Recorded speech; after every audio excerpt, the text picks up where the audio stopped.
उपासनीयं यत्नेन शास्त्रं व्याकरणं महत् प्रदीपभूतः सर्वासां विद्यानां यदवस्थितम् इदमाद्यं पदस्थानं मुक्तिसोपानपर्वणाम् इयं सा मोक्षमाणानाम् अजिह्मा राजपद्धतिः रूपान्तरेण ते देवा विचरन्ति महीतले ये व्याकरणसंस्कार पवित्रितमुखा नराः।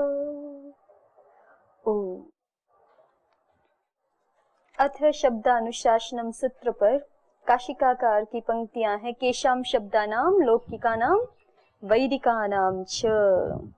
और इस पंक्ति का व्याख्यान हमने न्यासकार की दृष्टि से भी और पदमंजरीकार की दृष्टि से भी देख लिया है ना।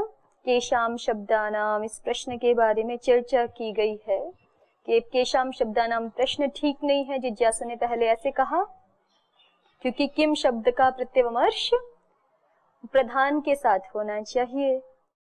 आचार्य केशाम इतना ही बोलते या कस्य इतना ही बोलते तो फिर समस्या थी कि इसके साथ जो है वो सीधे अनुशासनम जुड़ने लग जाता, कस्य अनुशासनम ऐसा प्रश्न बनने लग जाता। लेकिन अभी तो स्फुट रूप से केशाम शब्दानाम ऐसा प्रश्न पूछा है, तो इसलिए भले ही शब्दानाम ये पद समास में गौण हो गया है, फिर भी इसको बुद्धि से प्रविभक्त करके हम इसके विषय में प्रश्न कर सकते हैं।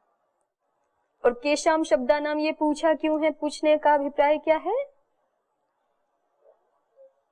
जिस प्रश्ता ने ये प्रश्न पूछा उसके मन में क्या भूमिका है इस प्रश्न को पूछने के लिए, क्यों पूछ रहे हैं?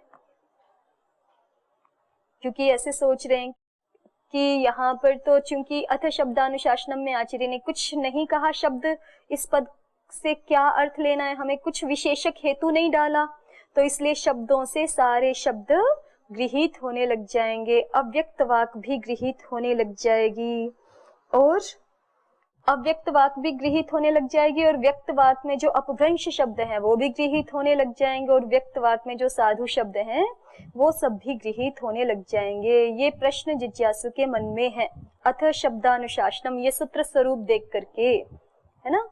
इसलिए उसने प्रश्न किया है केशाम शब्दानाम। तो जो उत्तर दिया गया है लौकिकानाम वैदिकानाम च, वो भी कहाँ से दिया गया है? अथ शब्दानुशासनम इस सूत्र स्वरूप से ही दिया गया है। क्योंकि अथ शब्दानुशासनम का अर्थ क्या है? अब व्याकरण शास्त्र को प्रारंभ कर रहे हैं, तो आप जो कह रहे थे कि शब्द इसके अर्थ का संकोचक कोई हेतु नहीं है, ये जो व्याकरण शास्त्र अर्थ आ गया यही तो इसके अर्थ का संकोचक हेतु बन गया ना, यही इसके अर्थ का क्या बन गया? संकोचक हेतु बन गया। क्योंकि व्याकरण शास्त्र कहते ही एक प्रकरण विशेष उपस्थित हो गया। व्याकरण शास्त्र माने वेदांग, और व्याकरण शास्त्र वेदांग है माने वेद का उपकारक है। वेद का उपकारक इसी तरह से होगा कि जब वो लौकिक और वैदिक शब्दों का अन्वाख्यान करे, ना कि समुद्र घोष आदि शब्दों का, ना कि अपभ्रंश शब्दों का, है ना। तो ये जो केशाम शब्दानाम प्रश्न है ये भी अथ शब्दानुशासनम को देख करके ही प्रश्नकर्ता के मन में आया है, और उत्तरकर्ता ने अपना जो उत्तर दिया है लौकिकानाम वैदिकानाम च, वो भी अथ शब्दानुशासनम इसी सूत्र को ही आधार बना करके दिया है, प्रस्तुत किया है। इतनी बात हम पढ़ चुके थे, है ना। अब लौकिकानाम वैदिकानाम च दो शब्द यहाँ नए आ गए, तो लौकिकानाम की व्युत्पत्ति दिखाई थी। देवप्रभा जी बताओ लौकिकाह शब्द कैसे बनाया? योगिता जी बताओ। लौकिकाह शब्द व्युत्पत्ति दिखानी है आपको। लोके विदिता, लोके विदिता लौकिकाः। तो यहाँ पे लोका सर्व लोकाठ से ठय प्रत्यय हुआ। लोक सर्व लोकाठ ठय, इस सूत्र से तत्र विदित इति च, इस अर्थ में क्या हो गया है? ठय प्रत्यय हो गया है। तो क्या शब्द बन गया? लौकिका। लौकिका। ठय करके लौकिका कैसे बनता है? प्रियंका जी को पता है? नहीं पता, इतनी प्रक्रिया नहीं पता अभी। देव माधवी जी को पता है? लोके विदिताः लौकिकाः, ये लिखा ना हमने। लोके विदिताः लौकिकाः। सूत्र का अर्थ क्या कर रहे हैं हम? लोक और सर्वलोक शब्दों से ठय प्रत्यय हो जाता है, किस अर्थ में?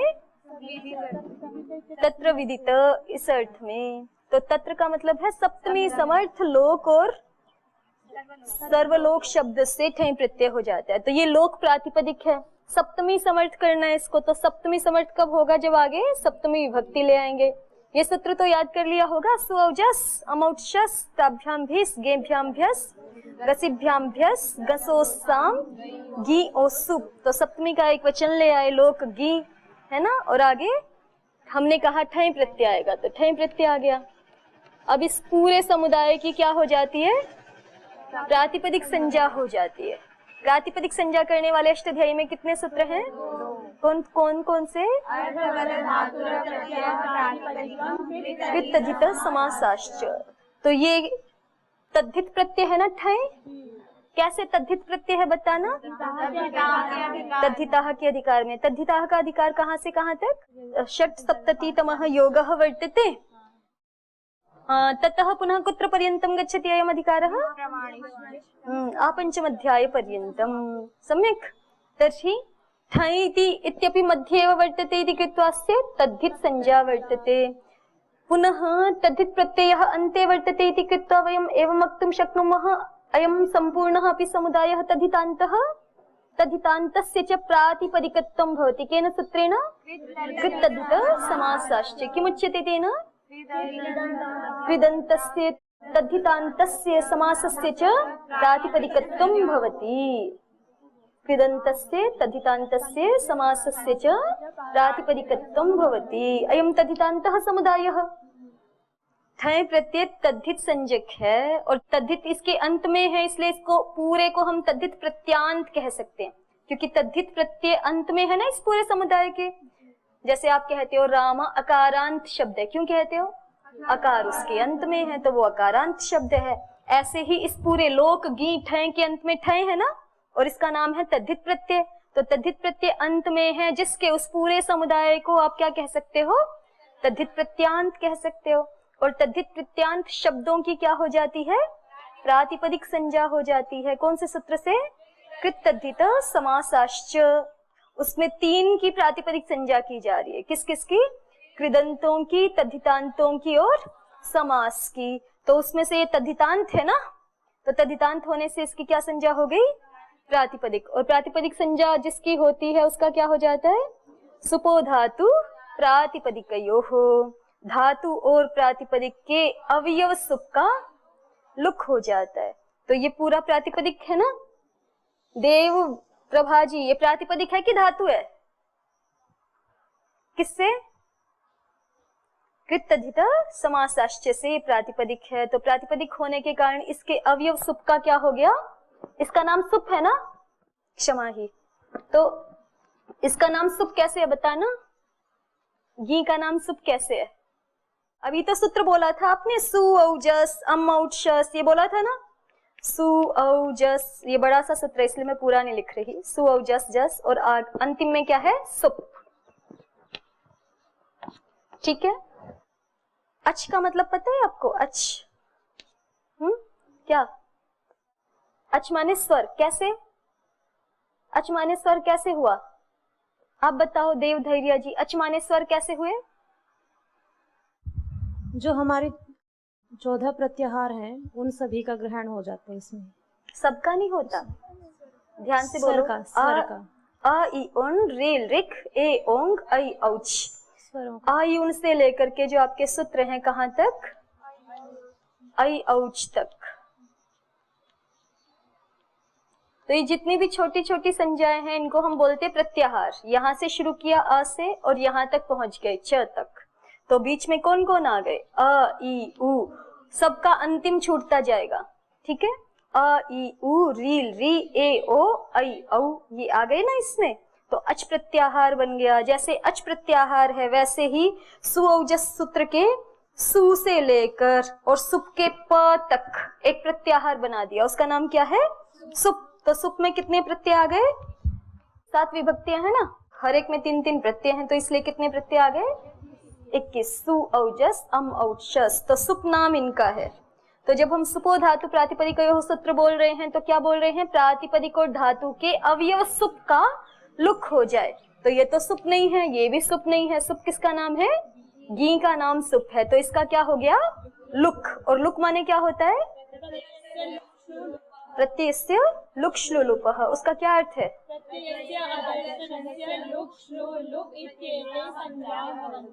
यत्र तद अदर्शनम लुक श्लु लुप इत्येताभिः संज्ञाभिरेव भाव्यते, ये भी जोड़ना है साथ में, नहीं तो प्रत्यय दर्शनम तो लोपः वर्तते, है ना, प्रत्यय से उससे पहले सूत्र क्या है, अदर्शनम लोपः, अदर्शन मात्र का नाम तो क्या है, लोप, ठीक है।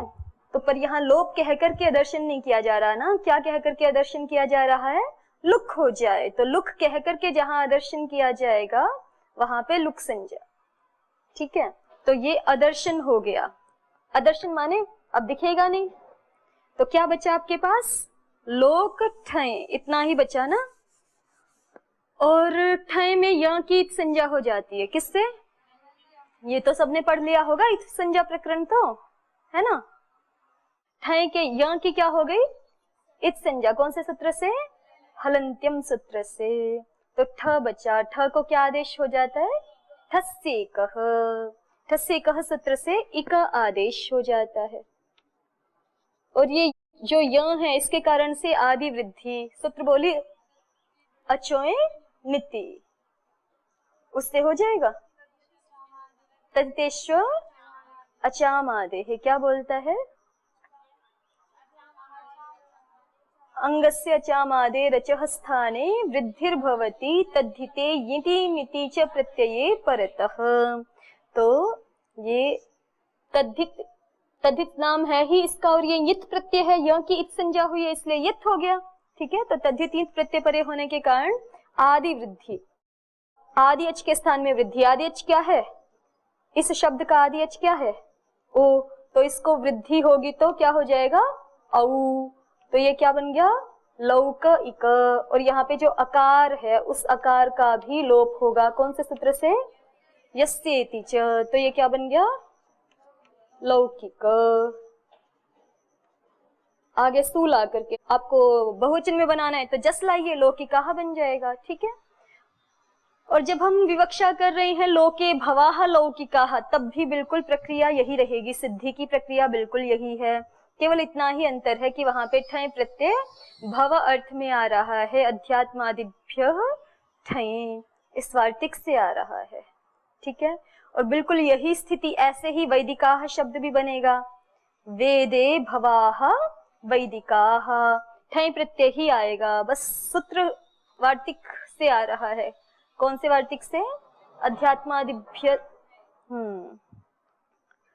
तो लोके भवाः लौकिकाः, वेदे भवाः वैदिकाः, ये दो शब्द सिद्धियां दिखा दिए इन्होंने।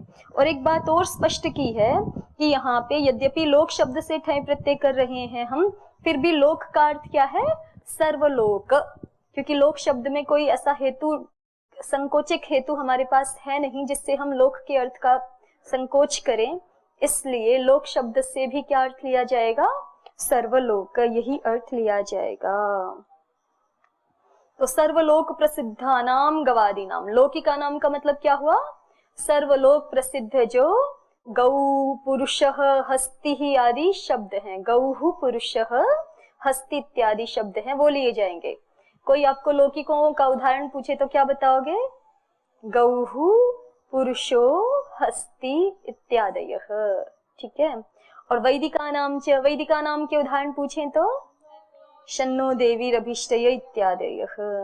अब फिर एक प्रश्न किया कि लौकिका नाम वैदिका नाम च ये अलग अलग क्यों लिया है, जब आपने, ठीक है, क्यों लिया है, तो पहले तो ये बताओ देवकांति जी, ये प्रश्न ही क्यों किया, क्योंकि लौकिक तो अलग शब्द होते हैं, वैदिक तो अलग शब्द होते हैं, तो ये प्रश्न ही नहीं होना चाहिए ना आप सबसे पहले तो, कि लौकिका नाम और वैदिका नाम को अलग अलग क्यों लिया, ये प्रश्न किस दृष्टि से किया जा रहा है वो बताओ पहले। वेद में वैदिक शब्द का प्रचलित होता है, और लोक में वैदिक शब्दों का प्रचलित होता है, मतलब ग्रहण होता है, और लोक में लौकिक, लौकिक शब्द का। तो नहीं, मैंने तो पहले ये प्रश्न आपसे अलग किया है ना, कि देखो यहाँ पे उत्तर दे दिया गया, केशाम शब्दा नाम का उत्तर दिया, लौकिका नाम वैदिका नाम च। अब इसमें कोई जिज्ञासु प्रश्न कर रहा है कि आपने दो अलग अलग शब्द क्यों गिना दिए, लौकिका नाम वैदिका नाम च। ये जिज्ञासु की ओर से प्रश्न आया है ना कि दो अलग अलग शब्द क्यों गिनाए। तो मैं पूछ रही हूँ वो जिज्ञासु क्यों पूछ रहा है ये प्रश्न? क्योंकि शब्द कहने से व्यक्त अव्यक्त नहीं नहीं नहीं, वो तो हो चुकी बात। अब उनको दो पीछे, देवनिधि जी को वैदिका नाम से ये दो अलग अलग क्यों ग्रहण कर दिए, ऐसा प्रश्न जिज्ञासु क्यों पूछ रहा है? उसके पीछे का भाव विशेष क्या है? प्रधान आख्यार्थम। नहीं। और आप बताओ देवज्योति जी, आप तो उत्तर दे रहे हो इसका कि लौकिका नाम और वैदिका नाम को अलग अलग क्यों ग्रहण कर दिया। मैं उसका उत्तर नहीं पूछ रही, मैं जिज्ञासु ने ये प्रश्न क्यों किया है वो पूछ रही हूँ। उसके मन में कुछ पृष्ठभूमि होगी ना जिसको लेकर के वो ये बात कह रहा है, वो क्या है? क्योंकि वैदिक शब्दों का प्रयोग हम लौकिक शब्दों के माध्यम से करते। और कोई कुछ स्पष्टता से कहना चाहता है इस विषय में? हाँ योगिता जी बताओ। लोक मतलब संसार, तो संसार में वेद भी आ जाते हैं, तो यहाँ पे वैदिक अलग से क्यों पर? ये बात है उसके मन में, जिज्ञासु के मन में, कि लौकिक कह दिया आपने तो लौकिक में वैदिक भी तो आ ही गए, क्योंकि लोक माने सर्वलोक, और सर्वलोक में वेद भी है। सर्वलोक में और जैसे सारे शब्द हैं, सारे शास्त्र हैं, वैसे ही वेद भी है। तो वेद में होने वाले जो शब्द हैं वो भी तो लौकिक शब्द से ही गृहीत हो गए ना। तो फिर आपने वैदिका अलग से क्यों कहा? ठीक है, ये प्रश्न पूछने वाले के मन में भाव है कि लौकिका में ही सारे गृहीत हो गए, फिर वैदिका अलग से क्यों कह रहे हो? फिर जो आप उत्तर दे रहे थे प्राधान्य ख्यापनार्थम आदि वो बनेगा, है ना। उत्तर देने वाला व्यक्ति ये बोलेगा कि यद्यपि लौकिक शब्दों में ही आपकी बात को रखें, अगर जो आपके मन में भाव है उस भाव को स्वीकार करते हुए कि हाँ लोक में ही वैदिक शब्द भी आ जाते हैं, फिर भी हम ये कहेंगे कि भले ही लौकिक शब्दों में ही वैदिक शब्दों का भी ग्रहण हो गया, लौकिक इस शब्द से ही वैदिक शब्दों का भी ग्रहण हो गया, फिर भी उसको हम अलग कह रहे हैं प्राधान्य ख्यापन के लिए, है ना। क्योंकि वैदिक शब्दों के संदर्भ में विशिष्ट सावधानी रखनी है ना हमें, क्योंकि उनका यज्ञ कर्म में यदि अपभ्रंश रूप से, असाधु रूप से प्रयोग कर देंगे तो प्रत्यवाय बन जाता है। इसलिए वैदिक शब्दों की विशेष सावधानी रखने के लिए वैदिकों को हमें अलग से बताना है, उनका प्राधान्य ख्यापन करना चाहते हैं। लौकिक उदाहरण क्या दिया था इसको समझाने के लिए? ब्राह्मणाः आयाताः वशिष्ठोपि आयातः। इस उदाहरण को समझाना, ब्राह्मणाः आयाता वशिष्ठोपि आयातः, इस उदाहरण से क्या समझे हो? इसको कैसे घटाओगे प्रकृत प्रसंग में? ब्राह्मण कहने से सारे ब्राह्मण आ जाते हैं। हाँ फिर तो रूस में वशिष्ठ जी भी आ गए। हाँ तो इसके कारण उनको, जैसे कि नहीं, तो इसमें वशिष्ठ जी भी आ गए, इतनी बात तो ठीक, फिर आगे पूरा करो ना, प्रसंग पूरा नहीं हुआ अभी। तो इसके कारण अलग से वशिष्ठ जी को कहने की जरूरत नहीं है, गलत बोल दिया ऐसे। तो आप बोलो देव प्रतिज्ञा। यहाँ पर ब्राह्मणा आगता है ऐसा कहने से सभी ब्राह्मणों का ग्रहण हो जा रहा है, तो विशेष बताना चाहते हैं इसीलिए वशिष्ठ जी को अलग से कह रहे हैं। ब्राह्मणः आयाता है, इतना कहते ही वशिष्ठ जी का आगमन भी बता दिया गया, क्योंकि वो भी ब्राह्मण ही हैं, ब्राह्मणों में ही गृहीत हो गए। लेकिन फिर भी वशिष्ठोपि आयातः अलग से बोल रहे हैं, क्योंकि वशिष्ठ जी का प्राधान्य वैशिष्ट्य दिखाना चाहते हैं। इसी प्रकार से लौकिका ऐसा कहते ही वैदिक शब्द भी आ गए, फिर भी वैदिक शब्दों का प्राधान्य ख्यापन करने के लिए उनको अलग से पढ़ दिया। एक आंसर। दूसरा आंसर क्या दिया था? दूसरा ये दिया था, जिज्ञासु ने जिस भाव से पूछा था ना प्रश्न कि लोक में ही सारे शब्द आ गए, तो उनके उस भाव को नकार रहे हैं कि नहीं, लौकिक कहने से सारे शब्द आए ही नहीं। लौकिक कहने से केवल कौन शब्द आएंगे? जो लोक भाषा में, लोक व्यवहार में प्रचलित शब्द हैं, अति प्रसिद्ध शब्द हैं, उन्हीं को हम केवल लौकिक शब्दों से ग्रहण कर रहे हैं। तो वैदिक शब्दों का इस प्रकार से लोक भाषा में तो व्यवहार होता नहीं है, तो इसलिए लौकिक कहने से वो नहीं लिए जाएंगे। जिज्ञासु का पहला भाव क्या था कि लोक में ही वैदिक शब्द भी आ गए, क्योंकि लोक का अर्थ वो क्या ले रहा था, सर्वलोक, और सर्वलोक में वेदों को भी स्वीकार कर रहे थे, तो वेदों को स्वीकार करने से वैदिक शब्द भी लौकिक शब्द से ही गृहीत हो रहे थे, लौकिक इस पद से ही गृहीत हो रहे थे। लेकिन अभी दूसरा समाधान देते हुए समाधाता कह रहे हैं कि देखो, जब हम बोल रहे हैं लोके भवाः लौकिकाः, तो यहाँ पे लौकिकाः इस पद से अति प्रसिद्ध लौकिक शब्दों को ही, लोक व्यवहार वाली भाषा के जो लौकिक शब्द हैं उन्हीं को ग्रहण करना चाहिए। तो इसलिए लौकिकाः इस पद से वैदिक शब्द गृहीत ही नहीं हो पाए। जब गृहीत ही नहीं हो पाए तो उनको अलग से पढ़ना ही पड़ेगा। अगर हम उनको भी बताना चाहते हैं तो उनको अलग से कहना पड़ेगा। ये दूसरा समाधान था। ज्ञातम? चलिए आगे देखिए। अब दोनों ही व्याख्याकारों ने एक प्रसंग लिया है बीच में, वो हमारे जो सूत्र की अग्रिम पंक्ति है उससे संबद्ध है। तो अथ शब्दानुशासनम पे बस ये दो ही पंक्तियां पढ़ी हैं, केशाम शब्दानाम लौकिकानाम वैदिकानाम च एक, और दूसरा कथम अनुशासनम प्रकृत्यादि विभाग कल्पनया सामान्य विशेषवता लक्षणेन, है ना। कथम अनुशासनम, अनुशासन कैसे करें, शब्दों का अनुशासन करना है, शब्दों का अनुव्याख्यान करना है हमें, माने साधु शब्दों को बताना है अध्येता को कि ये साधु हैं, ये साधु हैं, ऐसे बताना है हमें। तो कैसे बताएं? तो उसका उत्तर दे दिया प्रकृत्यादि विभाग कल्पनया, की कल्पना करो एक।